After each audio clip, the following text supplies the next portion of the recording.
பெருநகர சென்னை மாநகராட்சியில் பல்வேறு வகையான சென்னை மாநகரை அழகுபடுத்தும் பணிகள், மேம்படுத்தும் பணிகள், வளர்ச்சியுறச் செய்யும் பணிகள் என்று பல்வேறு வகைகளிலான பணிகள் இந்த அரசு பொறுப்பேற்றதற்கு பிறகு மாண்புமிகு தமிழ்நாட்டின் முதலமைச்சருடைய வழிகாட்டுதலின்படி தொடர்ச்சியாக நடைபெற்று வருகிறது. அந்த வகையில் ஏற்கனவே மழைநீர் வடிகால் வாய்கள் பணிகளாக இருந்தாலும், போக்குவரத்தை முறைப்படுத்தும் மேம்பால பணிகளாக இருந்தாலும், பசுமை பரப்பை அதிகரிக்கும் பசுமை பரப்பு பணிகளாக இருந்தாலும் ஏராளமான பணிகள் தொடர்ச்சியாக நடைபெற்றுக் கொண்டிருக்கிறது. அதேபோலவே போக்குவரத்து நெரிசலை முறைப்படுத்தும் பணிகளில் ஒரு பங்காக சாலை ஓரங்களில் இருக்கிற பேருந்து நிறுத்தங்களை முறைப்படுத்தும் பணிகள் தற்பொழுது நடைபெற்றுக் கொண்டிருக்கின்றது. அந்த வகையில் சைதாப்பேட்டையில் ஏற்கனவே மேற்கு ஜோன் சாலை சாரதி நகர் அருகே இருக்கிற ஒரு நிழற்குடை ஒன்று பேருந்து நிறுத்த நிழற்குடை புதுப்பிக்கும் பணிகள் தொடங்கி வைக்கப்பட்டு அப்பணிகள் நடைபெற்றுக் கொண்டிருக்கின்றது. 2006ஆம் ஆண்டு சென்னை மாநகர மேயராக திமுக நிர்வாகம் பொறுப்பேற்றிருந்த சமயத்தில் ஈக்காட்டு தாங்கல் பகுதியில், குறிப்பாக ஜவஹர்லால் நேரு பிரதான சாலையில் இருமருங்கிலும் 2 பேருந்து நிறுத்த நிழற்குடைகள் அப்பொழுது வார்டு உறுப்பினர் மேம்பாட்டு நிதியில், வணக்கத்துக்குரிய மேயர் அவர்களுடைய வார்டு உறுப்பினர் மேம்பாட்டு நிதியில் இருந்து கட்டித்தரப்பட்டது. மிகப்பெரிய அளவில் உபயோகரமாய் இந்த பேருந்து நிறுத்தங்கள் இருந்து வருகிறது. இது கட்டி முடிக்கப்பட்டு ஏறத்தாழ ஒரு 19 ஆண்டுகள் நிறைவுற்றிருக்கிற சூழலில், 20 ஆண்டுகள் நெருங்கிக் கொண்டிருக்கிற நிலையில் இவற்றை அதிநவீன வசதிகளுடன் புதுப்பிக்கும் பணிகளுக்கு மாண்புமிகு முதல்வர் அவர்கள் உத்தரவிட்டு பேருந்து நிழற்குடைகள் எல்லாம் புதுப்பிக்கும் பணிகள் நடைபெற்றுக் கொண்டிருக்கின்றது. அந்த வகையில் ஈக்காட்டு தாங்கல் பகுதியில் அமைந்திருக்கிற இந்த பேருந்து நிறுத்த நிழற்குடை என்பது புதிய இழுவிசை கூரை, அதாவது டென்சைல் ரூஃப் என்று சொல்லக்கூடிய இழுவிசை கூரையில் புதிதாக இது அமைக்கப்படவிருக்கிறது. இந்த 2 பேருந்து நிறுத்தங்களும் 2 கோடியே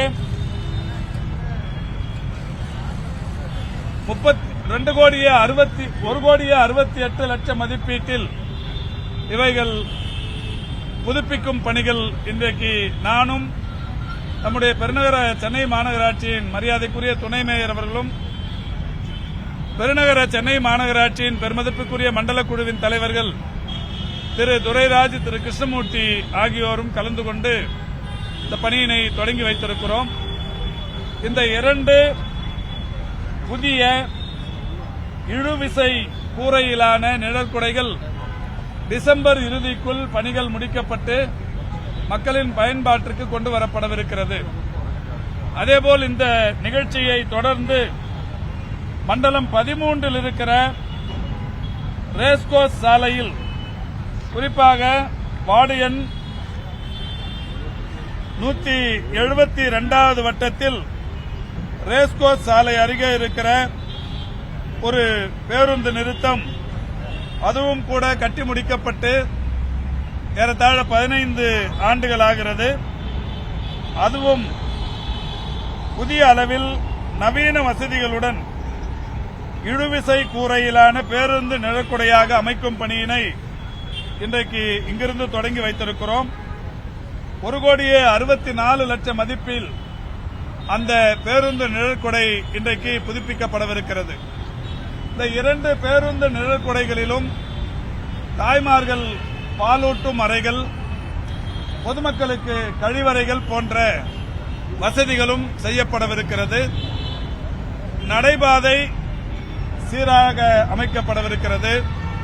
பேருந்து நிழற்குடை அமைந்திருக்கிற பகுதிக்கு எதிரில் இருக்கிற சாலை வெட்டுக்கள் இல்லாமல் அது சீர்படுத்தப்படவிருக்கிறது.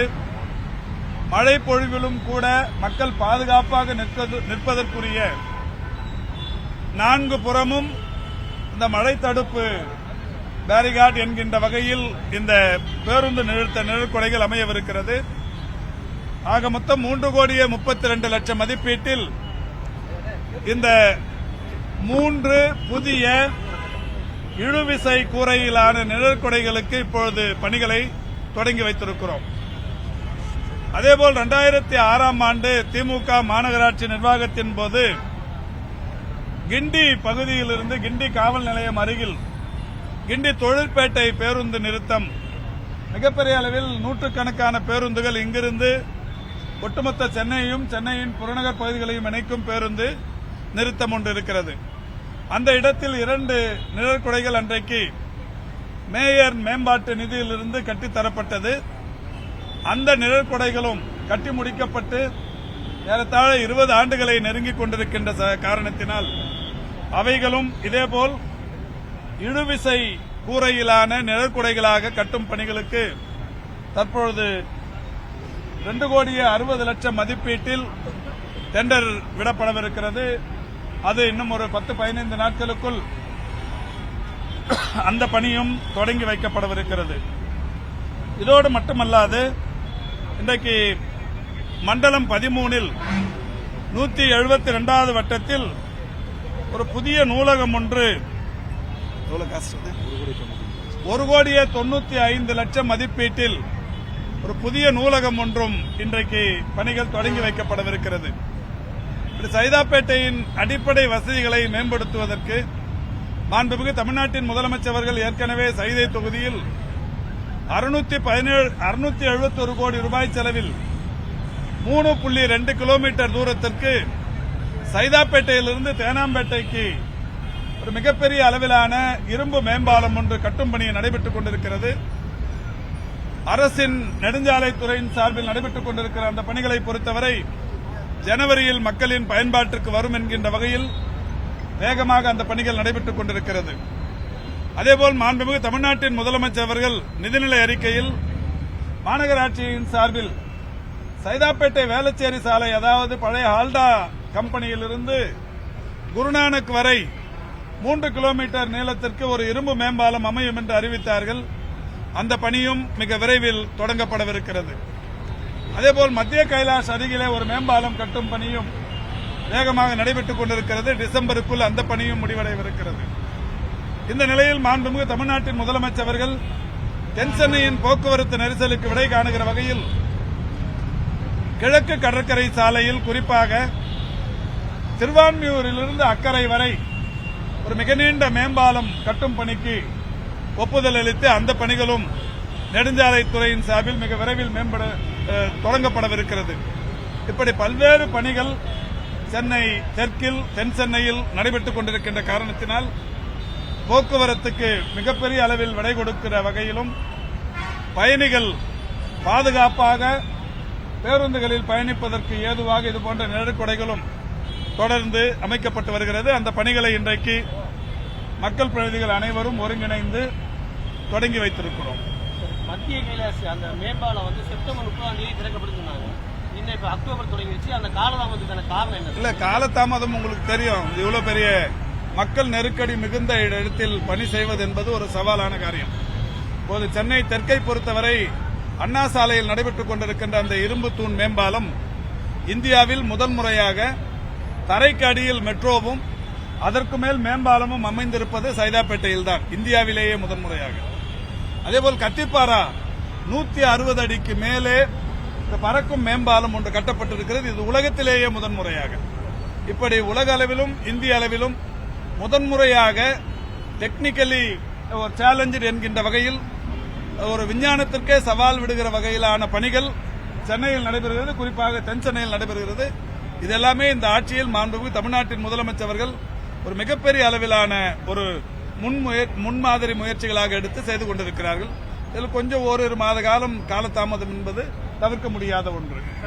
கிண்டியில மாவட்ட ஆட்சியர் அலுவலகம்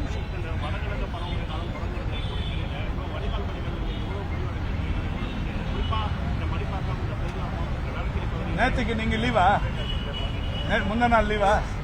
முந்தா நாள் தான் ஓமந்தூரார் மருத்துவ நம்முடைய அரங்கத்தில் தமிழ்நாடு அரசின், அதாவது இந்த அரசு பொறுப்பேற்றதற்கு பிறகுதான் மாண்புமிகு முதல்வர் அவர்கள் ஒவ்வொரு பருவமழைக்கு முன்னாலேயும் மாநகராட்சி, நகர்ப்புற உள்ளாட்சி, ஊரக உள்ளாட்சி, மக்கள் நல்வாழ்வுத்துறை போன்ற சேவை துறைகளுடனான மாவட்ட அளவில், மாநில அளவிலான நிர்வாகிகள், ஒரு 10க்கும் மேற்பட்ட IAS அலுவலர்கள், அமைச்சர் நேரு, நான் இவங்கெல்லாம் கலந்துக்கின்னு ஒரு பெரிய கூட்டம் நடத்தி ஒவ்வொருத்தரும் மழை காலத்திற்கு முன்னால் எந்த அளவுக்கான பணிகள் நிறைவுபடுத்திட வேண்டும் என்கின்ற அந்த பணி ஆவணங்களை தந்து செய்திருக்கிறோம்.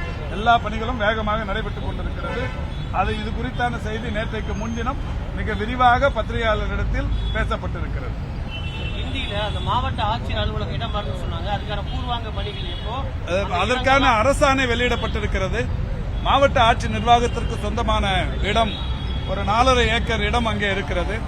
ஆசிரம் எதிர்த்த மாதிரி இருக்கிற அந்த இடத்துல தான் நிறைய பேர் தவறுதலா ஊடகங்களில் MRCLன்னு சொல்லியிருக்கிறாங்க. அது இல்ல, ஆசிரம் எதிர்த்த மாதிரி வேளச்சேரி சாலையில் மாவட்ட ஆட்சி நிர்வாகத்துக்கு சொந்தமான ஒரு 4.5 ஏக்கர் நிலத்தில் இருந்து அது தொடங்கப்படவிருக்கிறது. வடசென்னையில் பெரிய அளவிலான போக்குவரத்து இடைஞ்சல், அந்த கட்டடத்திலேயே ஒரு 4-5 நீதிமன்றங்களும் இயங்கிக் கொண்டிருக்கிறது. எனவேதான் மாண்புமிகு தமிழ்நாட்டின் முதலமைச்சர் அவர்கள் தனியே ஒரு பிரதானமான இடத்தில் மாவட்ட ஆட்சித் தலைவர் அலுவலகம் வர வேண்டும் என்று இன்றைக்கு உத்தரவிட்டு அதுக்கான அரசாணை வெளியிடப்பட்டிருக்கிறது. மிக விரைவில் அதற்குரிய ஒப்பந்தங்கள் கோரப்பட்டு பணிகள் முறையாக நடைபெறும். மேலும் 2 இருமல் மருந்து தடையா, குவாலிட்டி இல்லைன்னு சொல்லி இல்ல, ஏற்கனவே கோல்ட்ரிஃப்ங்கிற இந்த மருந்துல தான் அந்த நச்சுத்தன்மை அதிகமாக இருக்கிற கலப்பு இருப்பது கண்டுபிடிக்கப்பட்டது. 1ஆம் தேதி மத்திய பிரதேசத்தில் அந்த இன்சிடென்ட் நடந்த உடனே அவங்க தமிழ்நாட்டுக்கு தகவல் சொல்றாங்க. தமிழ்நாடு உடனடியா ஆய்வு செய்து இதில் நச்சுத்தன்மை இருப்பது என்பது கண்டுபிடித்து உடனடியா மத்திய பிரதேசத்துக்கும் ஒன்றிய அரசாங்கத்தின் மக்கள் நல்வாழ்வுத்துறைக்கும் ஒடிசா, புதுச்சேரி போன்ற மாநிலங்களுக்குமே தகவல் சொல்றோம். ஆனா மத்திய பிரதேசமும் ஒன்றிய அரசும் இந்த மருந்துல தப்பு இல்லைன்னு சொல்லிட்டு விட்டுட்டாங்க. ஆனா நம்ம தான் இந்த மருந்துல நச்சுத்தன்மை எந்த அளவுக்கான கலப்பு இருக்குங்கிறத உறுதிப்படுத்திட்டு உடனடியா 3ஆம் தேதியிலிருந்து ஸ்டாப் ப்ரொடக்ஷன் ஆர்டர் கொடுத்துட்டு அந்த கம்பெனியில மருந்து தயாரிக்கிறதுக்கு அனுமதி தராதது மட்டும் இல்ல, க்ளோசர் ஆர்டரும் கொடுத்தாச்சு. 10 நாள் கழிச்சு நடவடிக்கை எடுக்கணும். இதுக்கு இடையில நேற்றைக்கு முன்தினம் 7ஆம் தேதி ஒரு கிரிமினல் ஆக்ஷனுக்கு அந்த சம்பந்தப்பட்ட உரிமையாளருக்கு ஒரு நோட்டீஸ் கொடுக்க போனோம். நோட்டீஸ் அவர் வாங்கறதுக்கு ஆள் இல்ல. இந்த நிலையில நோட்டீஸ் ஒட்டிட்டாங்க. இந்த நிலையில் இரவு அவர் கைது செய்யப்பட்டிருக்கிறார். அந்த நிறுவனத்தின் உரிமையாளர் கைது செய்யப்பட்டிருக்கிறார். கைது செய்யப்பட்டிருப்பதோடு மட்டுமல்ல, இப்போ இது அந்த வட்டாட்சியர் கூட்டு போய் கம்பெனியில கூட்டு போய் விசாரணை நடத்துவாங்க. விசாரணை நடத்தி இந்த நச்சுத்தன்மை உள்ள இந்த பொருள் இது கலப்புக்கு காரணத்தை கேட்பாங்க. அவருடைய அந்த பதிலுக்கு பிறகு நிரந்தரமாக அந்த கம்பெனி மூடுவதற்குரிய நடவடிக்கை எடுக்கப்படும். இப்ப தற்காலிகமாக சஸ்பெண்ட் செய்யப்பட்டிருக்கிறது. அந்த உரிமத்தை நிரந்தரமாக ரத்து செய்வதற்கு 2-3 நாள்ல முடிவு எடுத்துருவோம். இப்ப கம்பெனி க்ளோஸ் பண்ணிருக்கு, ப்ரொடக்ஷன் ஸ்டார்ட் பண்ணிருக்கு. இந்த நிலையில ஒரு 2 சீனியர் ட்ரக் இன்ஸ்பெக்டர்ஸ், இந்த சீனியர் ட்ரக் இன்ஸ்பெக்டர்ஸ் கடந்த 2 ஆண்டுகளாக ஏன் தொடர்ந்து போய் இந்த மருந்துகளை தரத்தை ஆய்வு செய்யவில்லை என்கின்ற வகையில் இன்னைக்கு தமிழ்நாடு தான் இந்த மருந்துல இந்த தன்மை இருக்குங்கிறத கண்டுபிடிச்சு மற்ற மாநிலங்களுக்கு அறிவுறுத்தி இருக்கிறோம். தமிழ்நாடு TNMS நிர்வாகம் அந்த மருந்து வாங்கறதில்ல. தனியாரும் கூட இந்த மருந்து விற்கக்கூடாதுன்னு தடை வச்சிருக்கிறோம். இந்த நிலையில் ஒன்றிய அரசும் மத்திய பிரதேசமும் இதுல தப்பு இல்லைன்னு சொன்னாங்க. இருந்தாலும் அதனுடைய அந்த மருந்தை தீவிரமாக ஆராய்ந்து இன்னைக்கு நம்ம அரசு நடவடிக்கை எடுத்திருக்கிறது. நடவடிக்கை எடுத்த காரணத்தினால் பல்வேறு மாநிலங்களில் நிகழவிருந்த அசம்பாவிதங்கள் தடுக்கப்பட்டிருக்கிறது. சம்பந்தப்பட்டவர் கைது செய்யப்பட்டிருக்கிறார். சரியாக கண்காணிக்காத 2 சீனியர் ட்ரக் இன்ஸ்பெக்டர்ஸ் சஸ்பெண்ட் செய்யப்பட்டிருக்கிறார். ஹோல்சேல் ரீட்டைல் எங்கேயாவது ஸ்டாக் இருக்குதா? எங்க இதுக்கப்புறமா யாரும் அதை பயன்படுத்த மாட்டாங்கல்ல கோல்ட்ரிப்